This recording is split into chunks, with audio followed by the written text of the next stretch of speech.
Classes में आप सभी का स्वागत है। हम आज जो है हाई स्कूल के लिए सेट नंबर 13 डाल रहे हैं। हमने सेट 12 डाल चुके हैं और इसी तरह से हम बोर्ड पेपर तक वीडियो के माध्यम से आपकी तैयारी कराते रहेंगे और आप शुरू से आखिरी तक पूरी वीडियो देखना। नया नया नॉलेज आपको मिलता रहेगा। हर सेट में आपको नए नए तरीके से आपको बताते रहेंगे। और जो है आप आइए आज सेट नंबर 13 देखते हैं। वीडियो पूरा देखिए, है ना बच्चों। हेलो बच्चों, नमस्कार। आज अनसॉल्व्ड मॉडल पेपर सेट 13 हम डाल रहे हैं। ये जो है ओमार सीट हाई स्कूल के लिए बहुत इम्पॉर्टेंट है। आइए सेट 13 डालते हैं। हम 12 सेट डाल चुके हैं, ये 13 सेट हम डाल रहे हैं। यहाँ पर बच्चों देखो लिखा है प्रश्न नंबर 1 खंड अ बहुविकल्पीय प्रश्न। एक नंबर के 20 क्वेश्चन आते हैं। शुक्ल युग का नामकरण किस विद्वान के नाम पर किया गया है? ऑप्शन देखते हैं। बंशीधर शुक्ल, आचार्य रामचंद्र शुक्ल, वैकुंठनाथ शुक्ल, रामचरण शुक्ल। तो यहाँ पर बी ऑप्शन आएगा, आचार्य रामचंद्र शुक्ल। ये तो ऊपर ही रखा है और आपने देखा होगा आचार्य रामचंद्र शुक्ल ने मित्रता नामक पाठ भी आपकी क्लास में लिखाया है, पढ़ाया है। सेवा सदन उपन्यास के लेखक हैं जैनेन्द्र, यशपाल, प्रेमचंद, जयशंकर प्रसाद। हम आपका टाइम ज़्यादा नहीं लेंगे, बहुत छोटे टाइम में, बहुत कम टाइम में ये पूरी वीडियो बताएंगे। तो सेवा सदन उपन्यास के लेखक हैं मुंशी प्रेमचंद।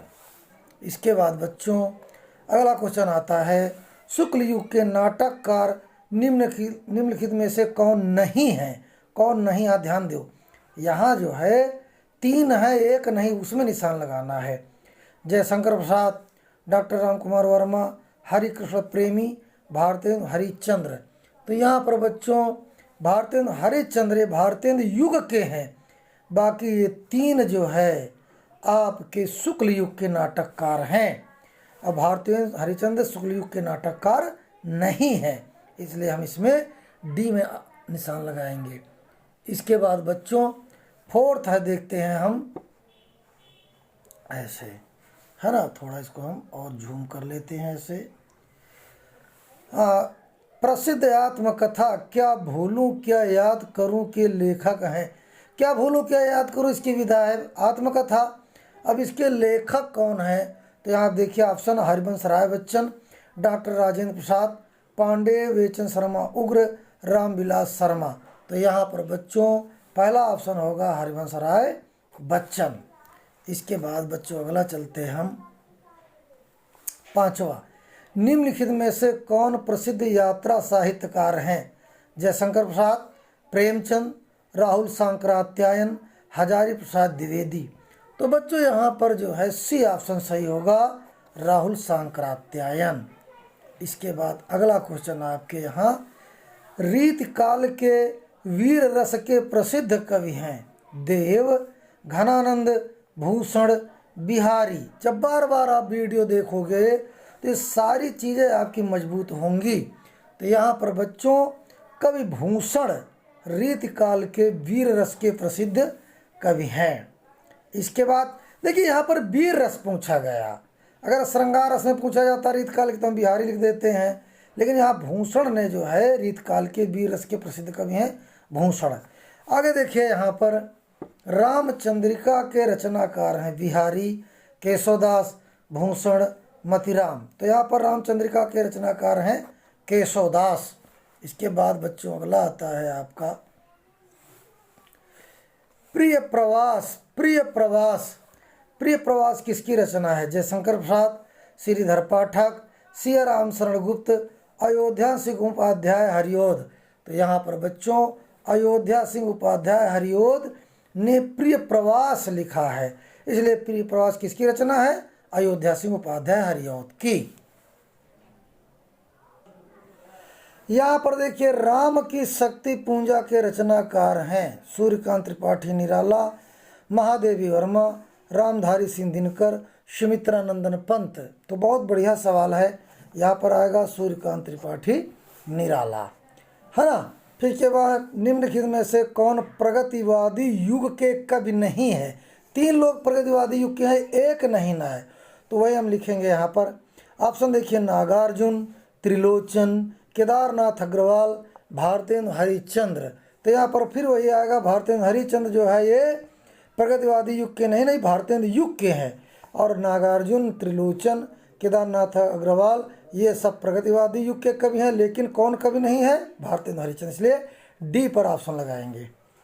अगला क्वेश्चन देखिए आपका, हास रस का स्थायी भाव है, शोक, हास, रति, उत्साह। तो यहाँ पर बच्चों शोक जो है करुण रस का स्थायी भाव है, और रति श्रृंगार रस का स्थायी भाव है, उत्साह वीर रस का स्थायी भाव है, लेकिन हास रस का स्थायी भाव है हास, इसलिए बी ऑप्शन लगाएंगे। कितना बढ़िया अगला क्वेश्चन है, देखिए बार बार हम आप लोगों को बताया करते हैं। 12वां क्वेश्चन, मनहु मानो जनु जानो आदिवाचक शब्द किस अलंकार में प्रयुक्त होते हैं? तो यहाँ पर देखिए ऑप्शन देखिए, उत्प्रेक्षा, रूपक, उपमा, यमक। तो यहाँ पर बच्चों आपका आएगा, जहाँ पर मनहु मानो जनु जानो ये 4 शब्दों में कोई एक शब्द आ जाए तो उत्प्रेक्षा अलंकार। कितना बढ़िया आप लोग पढ़ रहे हैं। आगे देखिए, लिखकर लोहित लेख, डूब गया दिनमणि आहा, व्योम सिंधु सखी देख, तारक बुदबुद दे रहा। उपर्युक्त पंक्तियों में प्रयुक्त छंद है रोला, दोहा, बरवय, सोरठा।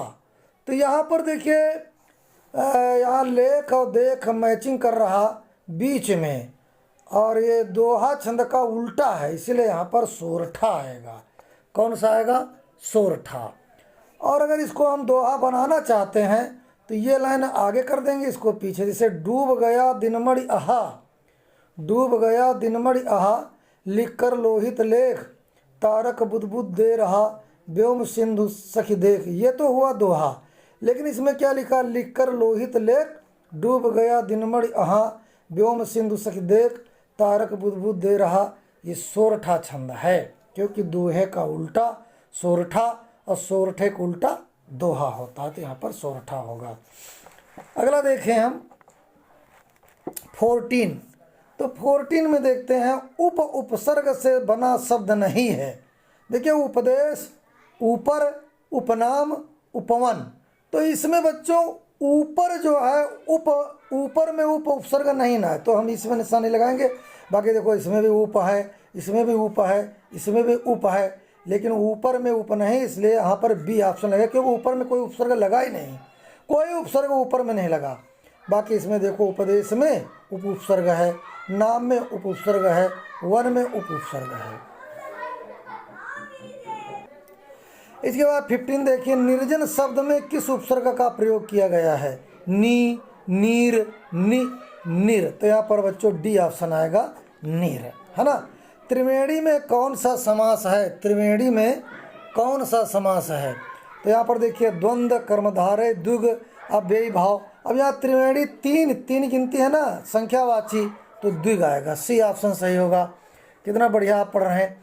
निम्नलिखित में से गंगा का पर्यायवाची नहीं है। देखो, भागीरथी गंगा पर्यायवाची, सुरसरिता गंगा पर्यायवाची, देव नदी गंगा पर्यायवाची, लेकिन कालिंदी यमुना पर्यायवाची, इसलिए कालिंदी में निशान लगाएंगे, क्योंकि कालिंदी गंगा पर्यायवाची नहीं है। बाकी 1, 2, 3 ये गंगा के पर्यायवाची हैं। और यहाँ पर पूछ रहा गंगा पर्यायवाची नहीं, तो ये कालिंदी, क्योंकि कालिंदी किसका पर्यायवाची? यमुना। आगे देखिए, यहाँ पर प्रश्न नंबर 18 में, पूर्व पद प्रधान होता है, पूर्व पद प्रधान होता है कर्मधारय, द्विग, तत्पुरुष, अव्ययी भाव। जिसमें पूर्व पद पहले पद प्रधान होता है, उसमें बच्चों हम अव्ययी भाव, यहाँ पर हम डी ऑप्शन लगाएंगे, डी है यहाँ पर, ऐसे डी बना लीजिए, डी ऑप्शन अव्ययी भाव, है ना। अगला क्वेश्चन देखते हैं, तत्सम शब्द अग्नि का तद्भव है, आगे, आग, अग्नि का अग्र। तो यहाँ पर जो है हम आग का निशान लगाएंगे, बहुत बढ़िया। इसके बाद बच्चों, युष्मद शब्द पंचमी विभक्ति बहुवचन का रूप है, युष्मत, त्वम, युवाम, यूयम। तो यहाँ पर बच्चों यहाँ पर आएगा युष्मत। अगर हम रूप पढ़ेंगे तो युष्मत शब्द पंचमी विभक्ति बहुवचन का रूप है युष्मत। धन्यवाद बच्चों। इसी तरह से वीडियो आप लोग हमारी वीडियो माध्यम से आप अपनी पढ़ाई मजबूत करें और इस वीडियो को लाइक सब्सक्राइब कमेंट कर देना और दूसरे बच्चों को भी शेयर कर देना, अपने दोस्तों को भी शेयर कर देना, जिससे उनको भी फायदा मिले। अगली नोटिफिकेशन पाने के लिए आप जो है इसको हमारे चैनल को सब्सक्राइब करें। धन्यवाद, नमस्कार, बेस्ट ऑफ द लक।